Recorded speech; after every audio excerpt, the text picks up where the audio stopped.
thanks for tuning in. Jedz here, and welcome to part 2 of the $1,500 Commuter build. The FZ6 is looking a little different. As you can see, I kind of was playing around. When I first got home, I really wanted to get that fairing off. It's chunky, and it was looking kind of rough. I put on this beautiful 9-inch GS 1150E train headlight. They call them the train headlights. These are actually kind of sought after in the ZRX 1100 and 1200 circles to replace the more modern looking fairing to get a more classic looking headlight. It's a 9-inch headlight. I really like how it looks, and it cost me nothing because I had it in inventory. It was out in the parts bike in the yard, so I pulled it, picked it, and put it on. Cleaned it up, and it looks pretty good. But today, so we're going to go over and we're going to start going through this motorcycle. So I ordered a bunch of parts, still under that $500 budget. So I've got some cool bits coming in, and I had a little bit extra, so I ordered a Declavec used exhaust system for this puppy and work from the front to the back of the bike.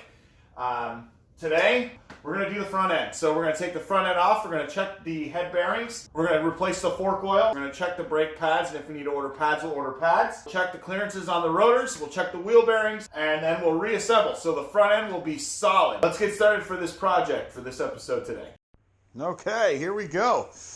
Jedz mode. And we're going to do some work today. Okay, so I'm going to take the fork off.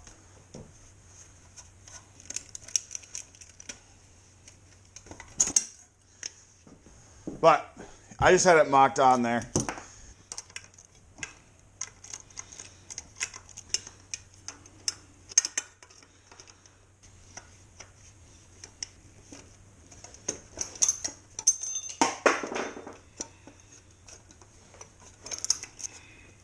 Here's the bucket. So, first things first, we're going to have to take the wheel off. There's a couple things. Looks like we got 12 millimeters holding on the calipers. We'll give us a chance to look at the pads as well. I take these off, and then we can work on removing the axle, removing the wheel. We're going to have to get a jack, use the scissor jack, and use the headers and just kind of bring it up. And those pads look great. Again, pads are great shape. Won't need to do pads, which is a good thing.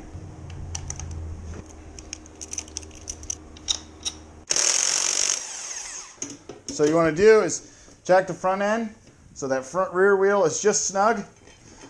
And all that weight looks pretty good. That front end is loose now. Lift your wheel up, pull it off. And that is it. Really nice. So we're looking at it's very firm, doesn't feel notchy, isn't loose. Side 2 feels good, not notchy. I'm going to load that up with grease when I put it back together. Check the air pressure. And that is good. Down. So I'm going to slide the forks down. I'm going to dump the oil, put new oil in, and then I'll reinstall. I'm going to take a look here. These brake lines look pretty good. They're not dry rotted. So I'm going to run them another year. And yeah, why not?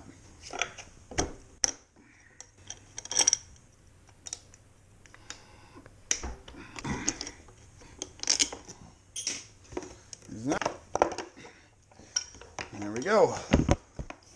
So with it still in the forks, I'm going to loosen these up here. Off the bike. So you got two sides of Allens.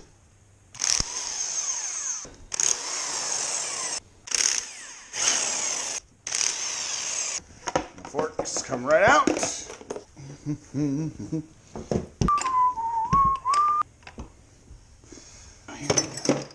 Oh yeah, that's disgusting. Oh yeah, I can smell Japan. Smells like Japan in there. Let's take this off. Honey. Blue, blue, blue, blue. Come right off.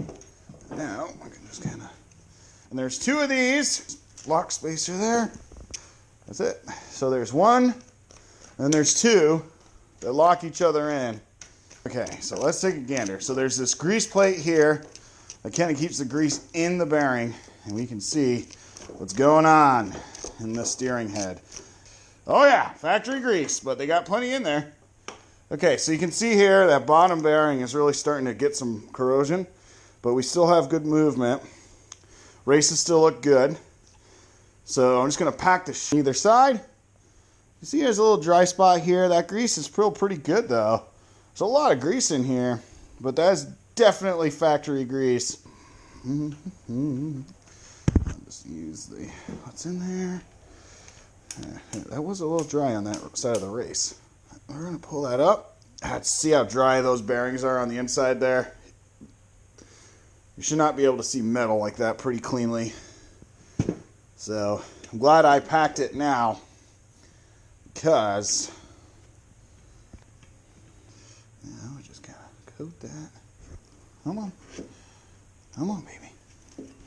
There you go. Good girl. So I'll move this one a little bit.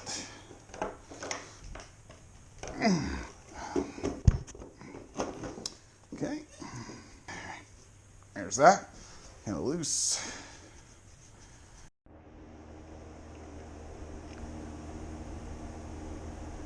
And we're going up.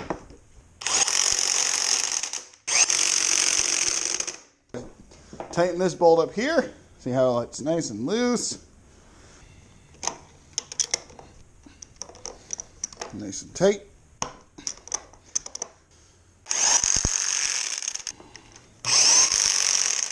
You're good. A couple Ugga Buggas.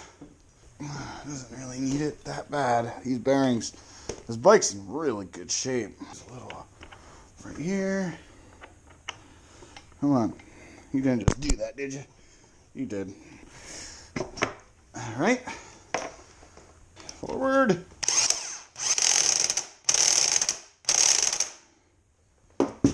Well, that's just a beautiful thing. And the thing is, axles, man, you don't want to over tighten them, because you can really screw up the bearings if you over tighten them too much. Okay, a couple Ugga Duggas.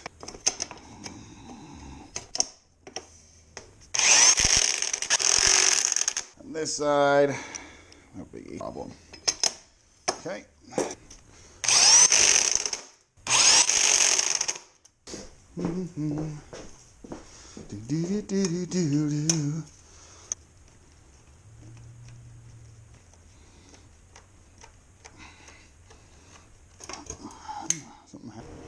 Work with me. That's fine. All right, guys. Just finished that up. I'm gonna go in, maybe have a beer, and you know, celebrate my conquest. We're looking good here. Fork oil's been changed. Head bearing has been repacked. Wheel bearings have been repacked. Check the brake pads. They are in great shape. So I disassembled everything, put everything back together. It took me about an hour or so. Easy project. So now the front end is done. I can move on. The front end does not include the electricals. I need to do the lighting. I need to figure the lighting out. I got some interference with the headlight, the LED headlight, and the ignition switch. If I extend this out more, I can make room, but then it looks really goofy. I like it kind of snug, closer to the fork. Thanks for checking in on part 2. If you like what you see, make sure you like and subscribe. Keep following along. I'll try to pump these out as often as I can. You know, once parts start to land, I can start working on things. So we'll see how it goes. Maybe I'll work on the engine this time, or you know, get the battery in, see what's going on with the tank and the engine, and make sure everything's running good there. Do a coolant flush, do an oil change, spark plug change. And if it's running good, great. If not, man, go around and fix that. We'll see what comes in first. It might be my chain and sprockets. It might be